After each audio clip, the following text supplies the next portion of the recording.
Last week, I fasted from 6 p.m. on Monday evening. I didn't eat again until about 9 p.m.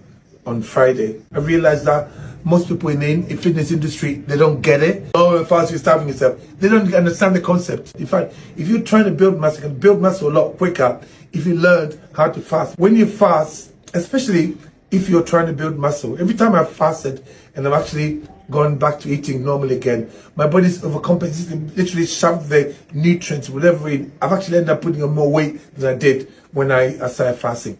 But you know, it's difficult to explain it to a lot of you bodybuilders. People always say to me, Eddie, how can you train? How can you train? Listen, because of the way I eat, my body is fat adapted.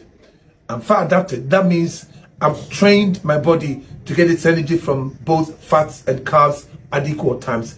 Most people in the fitness industry are metabolically inflexible. That means you train yourself to only get your energy from just